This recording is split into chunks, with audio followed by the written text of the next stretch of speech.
friends. Welcome to Sky House Herbs podcast. I'm Ashley Ellenboss, a clinical herbalist, and in this space, I share my knowledge and experience with plant medicine to help you on your own journey of healing and transformation. Join me in exploring the ancient wisdom of plant spirit medicine and how it can be used to heal the body, mind, and spirit. We'll talk to experts in the field and share stories from people who've been transformed by powerful plant allies. New episodes are released each Monday, so please subscribe. And now, let's explore this mystical world of plant medicine together.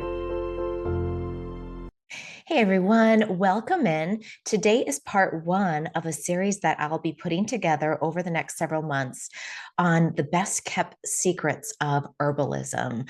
I think this is going to be a really interesting series to get your mind thinking about the plants, how you engage with them, and some of the secrets that I think it takes a long time in the herbal world to get to.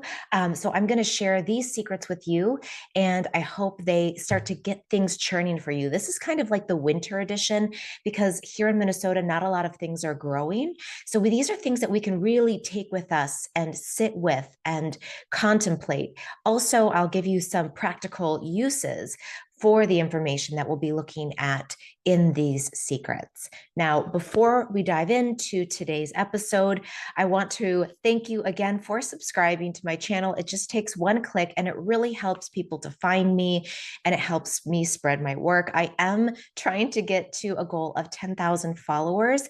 So please, if you find my content to be helpful, to be inspiring, please do subscribe so that you can get updates on my content. I also wanted to share with you the exciting launch of our 2025 Kickstarter campaign, where we have a ton of great rewards. I'm going to hop over to the Sky House Herbs website and show you where everything is and how you can learn more about herbal medicine alongside me and other students. So if you go to the website, skyhouseherbs.com, and you click on the courses, we have right now for a limited time, the Sky House Foundations Apprenticeship. This is the year one course. This is a great starting place if you want to dive in a little deeper to herbal medicine and you want to learn about how to identify plants, how to grow herbs, how to make your own herbal medicines, and how to understand energetics and using herbs for yourself, for your community, and your family. So this is a 12-month online program, and we'll cover the cycles of nature, how to use herbs as a part of a healing community strategy. We use a vitalist approach. And if you want to learn more, you can look at the apprenticeship topics, including physiology, gardening, phytochemistry, plant spirit medicine. You'll be doing plant diets, which is a way of connecting with plants one at a time. And then you'll learn blending techniques as well. So every module will have 2 herbs that you'll be spotlighting and focusing on. And all of the information is here. Now, if you want to enroll, the regular enrollment doesn't start until January 1st. However, if you go to my page here, and let's see, we'll click on the second year apprenticeship. So if you've already taken my first year course at any time and you want to dive deeper into herbal medicine, this second year course is sort of next level, where we'll learn about clinical skills, applications, tongue diagnosis, mood and emotions, daily practices. And what I wanted to let you know is right here, our Kickstarter campaign. If you click on the enroll here button, you can go right to the Kickstarter. And then if you want to click on back this project, you can find where to enroll in the courses. A lot of these courses are my husband's astrology courses. So if you're interested in astrology, there's some really great discounts on all of his courses, and as well as a number of his classes and series. But if you scroll down towards the bottom, you'll see that there is a discount in our co-taught Roots and Spheres course, where we look at the transits of each lunar month and pair a plant with it. So both Adam and I teach this class together, and it will start in January. So you can click here. It's $450 pledge. We'll get you a seat in Roots and Spheres. Here is the Herbal Foundations Apprenticeship course. This is the year one course.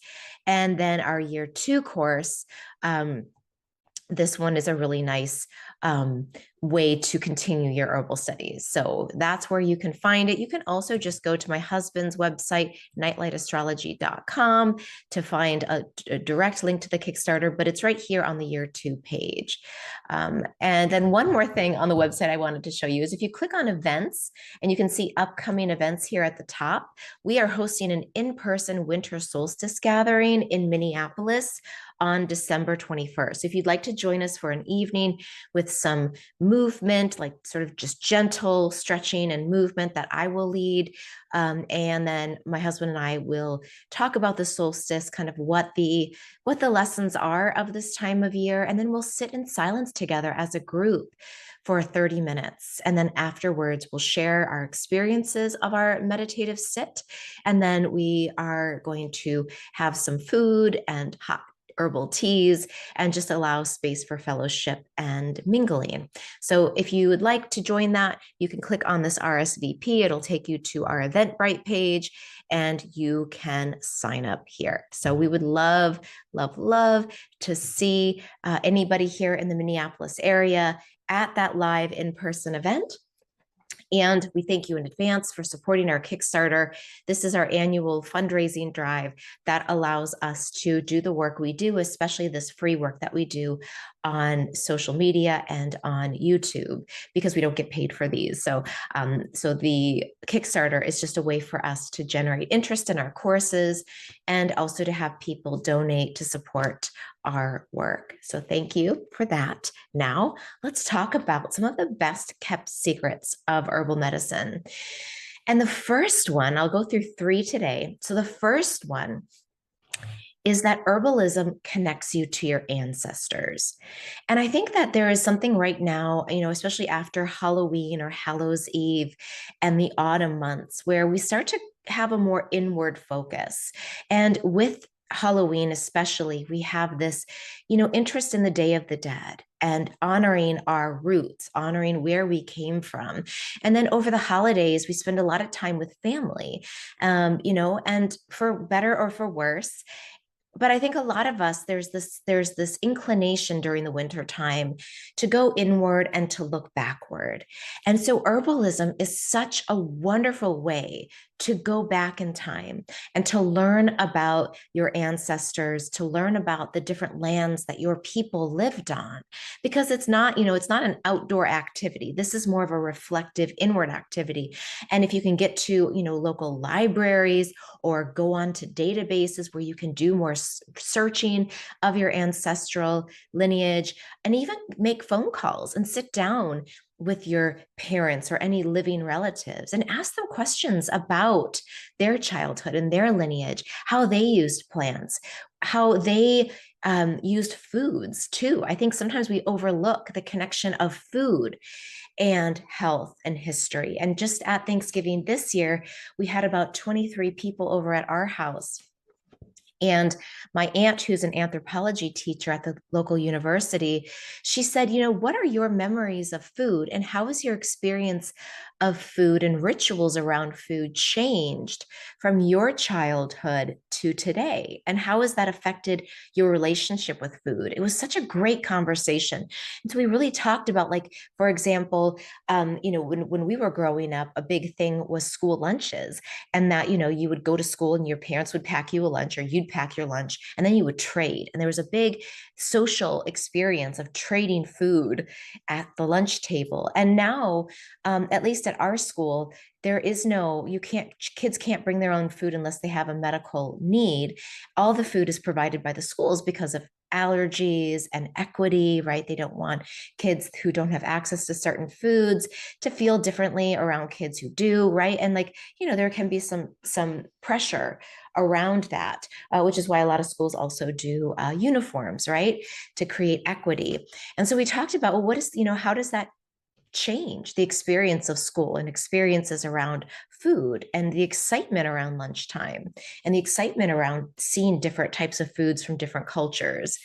And, I think that food is such a great way to look back. And, I know in my family, we've done genealogy trees. This is kind of a cool winter activity to do, which is to do your family tree, but to look at the family tree and look at you follow different threads. So one thread would be food, right? So like what did you grow up like what was meals, what were the rituals around food in your family? And then what about your parents and their sides? Like, what was their relationship with food? And then to keep going back, like, and if I keep going back, but on both sides, there was farming. And my great grandfather was a sheep herder in Sicily. And my great grandfather on the Czech side was a farmer. And then his family then sold the farm and got into banking. So it's like, but you can follow back, like, how is food influenced, and the connection to the land through food come through your family line. Another interesting thing to look at is relationship with food in terms of maybe, we can call them disordered eating patterns, right? So we can look at the family lines and say, where was their disordered eating? And how far does that go back? I know in the 1950s, a lot of women took diet pills and smoked cigarettes to stay thin. And there was this cultural emphasis on thinness, and eating like a bird was like a very positive thing, but maybe not a very healthy thing, right? So we can look back and see how did people's body image influence how we deal with food or think about food. Also addiction. Where were there different addictions? Was there food addiction? Was there alcohol addiction? Was there substance addiction? Was there work addiction? Right? And we can follow all of that back and look at the map of where we come from and look at those relationships. At the same time, we can do that for positive things too, right? We can look at where was there a lot of generosity of spirit, right? Like, did we have healthcare workers going back, nurses and healers? Where were there maybe a social history of adoption of animals, or was there someone who was like the village animal rescuer in your family line? Where was their courage? Do you have people in your family history who fought wars? And maybe you'll see across many different family lines the warrior archetype. So I think by doing these gene trees and looking back at our genealogy and looking at the rich history of plants and food and qualities, we can get a really beautiful idea of where we came from, and for good and for bad, the things that we are taking on, that we've adopted through our ancestral lines. On the same token, I think one thing that herbalism is sort of like a gateway for is a connection with the land.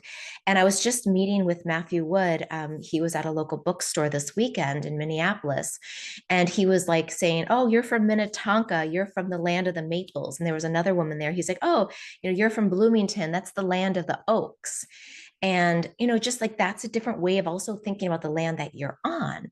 And the land that you currently live on can also connect you more deeply to the ancestral roots and the lineages of the people who were here before. So here on this land, the Dakota Sioux, the people who of the Mide Wakantan Dakota people that were in the Twin Cities, and their cosmologies and their stories of the land and the Mississippi River and the confluence of waters. They were the people of the fire, right? So we can look at the land and the richness of the stories of the land that we currently inhabit, because a lot of us don't live on ancestral land. It's often in another country or very far away, or some of us don't know what exact land we come from. So herbs can also help ground us on the land that we currently live on and connect us to the plants that are here. And then we can look through historical times and say, what did the people who lived on this land know about maple? How did they use maple medicine? Or, if you live in the North Country of the pines, what are the stories of the pines? And now you are a pine person. So what kind of medicine do you embody? And what I love about herbal medicine, and one of the secrets I think that we don't take in deeply enough, is how much the land has to teach us, and the seasonal living has to teach us. And so as we connect to the seasons, as we connect to the land that we're rooted in today, we have connections to the past, the present, and the future. And so how do we dig into that that medicine, even if we don't ever say use a medicine as an herbalist, even if the medicine of the land is just living on the land itself. I think that is so important and so rich. And I think we could all benefit by becoming more invested in the land that we're on, in the community we're in. And we can always bring in the ancestral knowledge from your own ancestral people and grow some of the medicines and grow some of the herbs and grow some of the foods of your ancestral people on the land you live and share that. So there can be a cross pollination of our lineage and who our genes and who our, what our DNA has in it from the generations past. We should embrace that and we should celebrate that. And I think that that is a link we should hold on to more tightly. So that's number one. Number two is that one secret of herbal medicine is that it is low cost, high investment.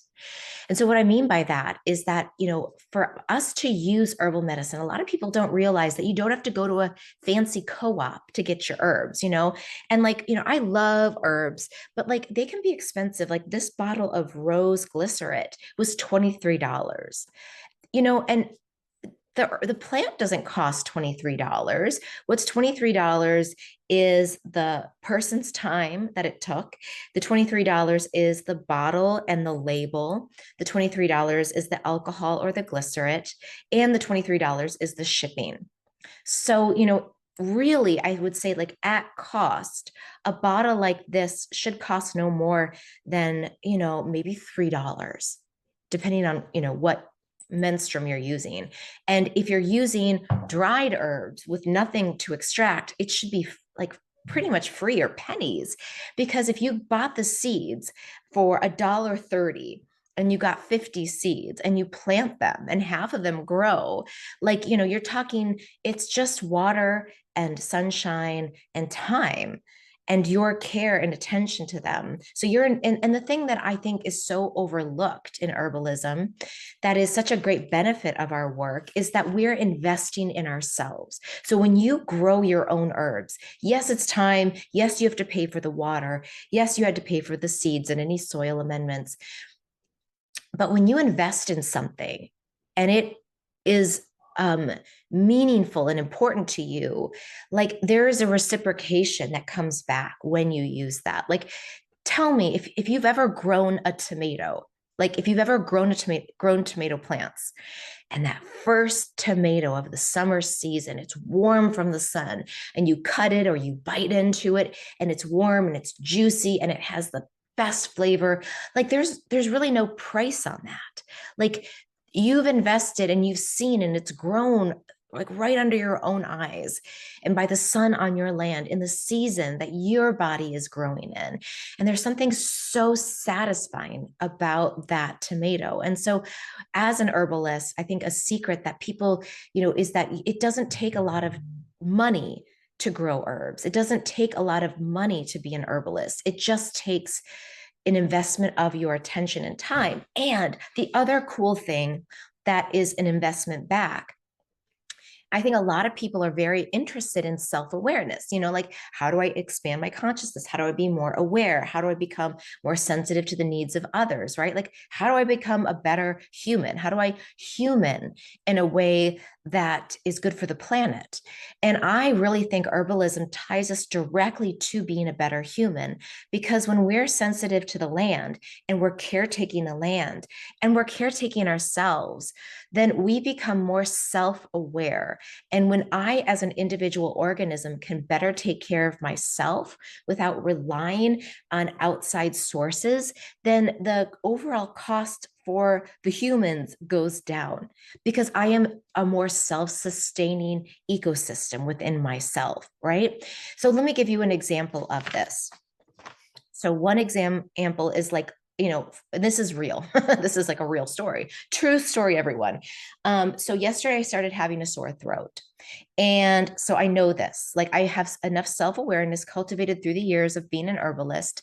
I know the beginning signs of a cold virus. I know what my body does in response to being exposed. So, what I did was I started using my herbs. I said, okay, I'm aware this is where I'm at. What do I need? Okay, I need to start drinking more water. I need to go to bed early.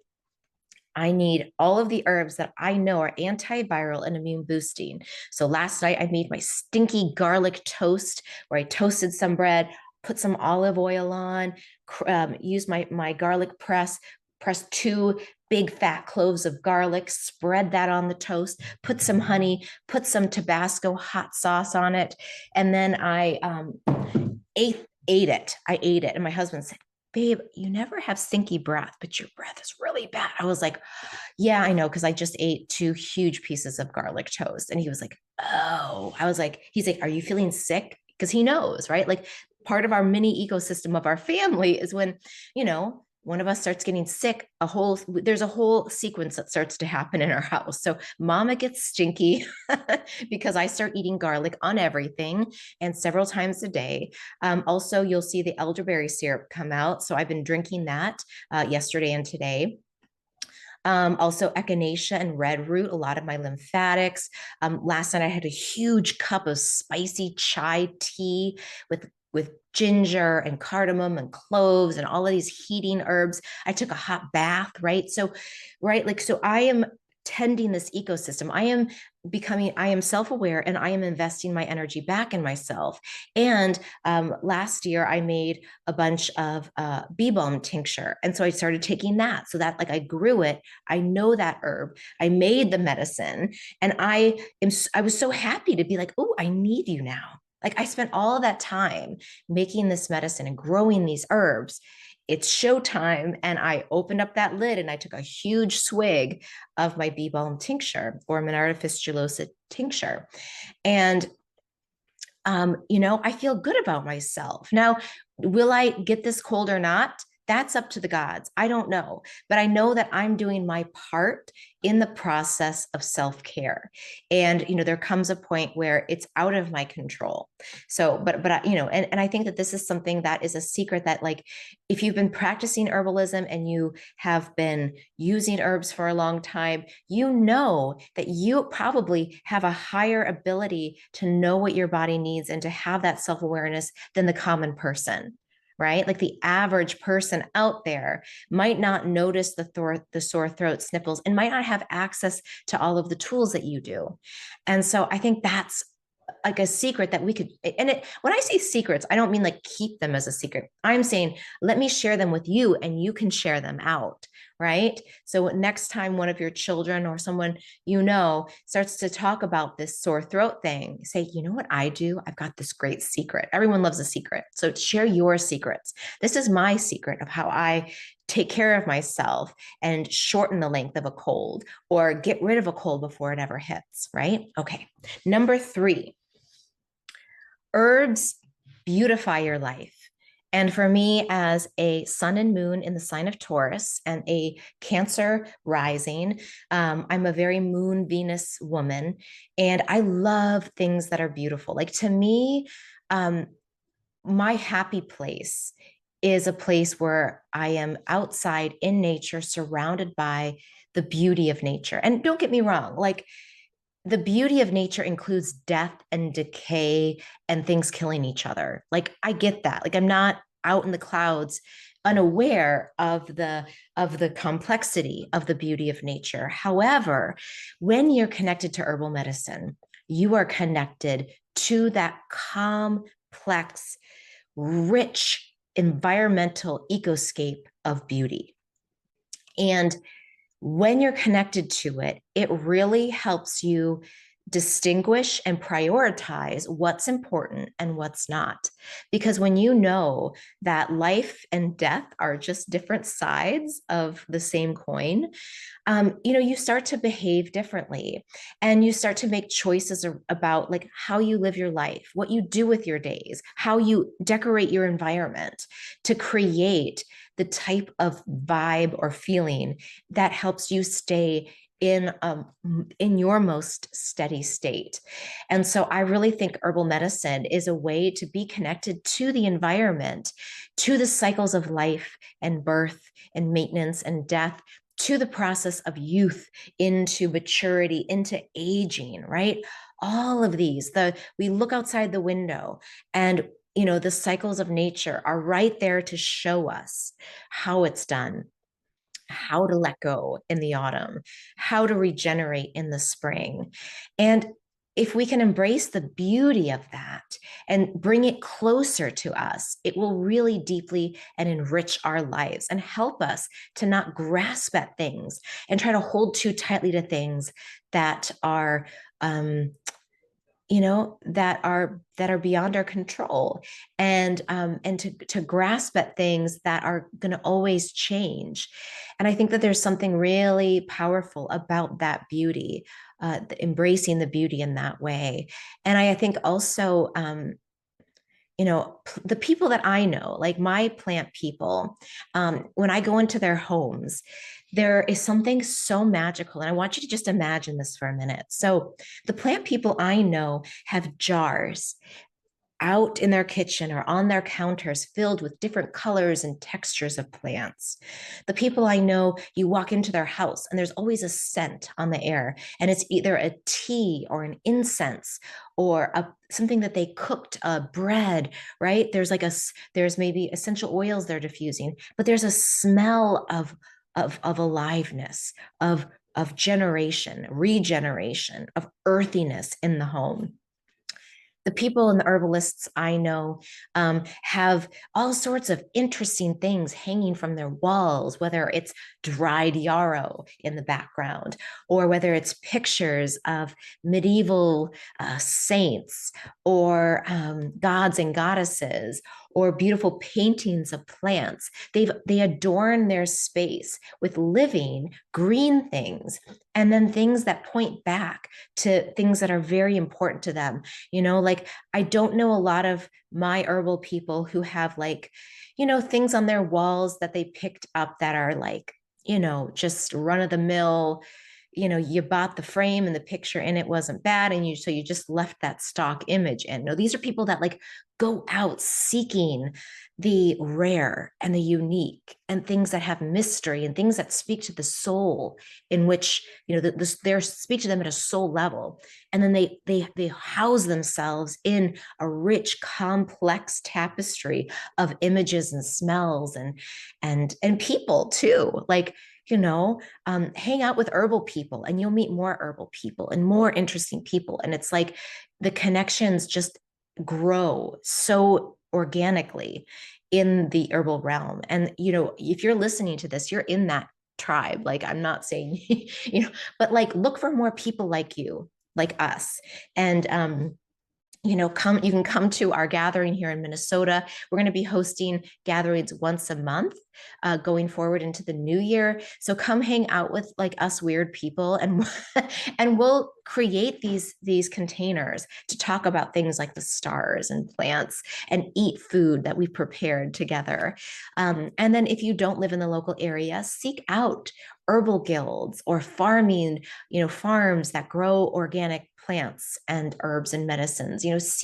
Seek out those people. And if you feel like you're on that edge and you want to beautify your space in a different way, do it. The winter is a great time to redecorate. So clear your walls and really create the environment that reflects the complex beauty of nature into your living space, and watch how it starts to transform your consciousness. It works. The herbs will influence you if you just let them in. So that is all I have for today. I hope this was a interesting topic and talk for you. I would love to hear your ideas and thoughts. Those are just 3 secrets that I came up with, and I will share more as the months go on. And if you have any things you'd like, any secrets that you think are best kept secrets, as somebody who practices herbalism or is interested in plant medicine, I would love to hear them, and maybe I'll expand upon them in the next episode. So thank you for watching. Thank you for supporting our 2025 Kickstarter. If you'd like to join, I would love to see some of you in my year 1 apprenticeship. It is such a fun, interactive course. It is just a wonderful way to really dive into the nuts and bolts of how to use herbs and into the basket of plant medicines and using them really in your own life first, and then how to share them. So please sign up for my year one class, and I hope to see some of you maybe on the 21st. So thank you all again, and have a great day. See you in the next episode.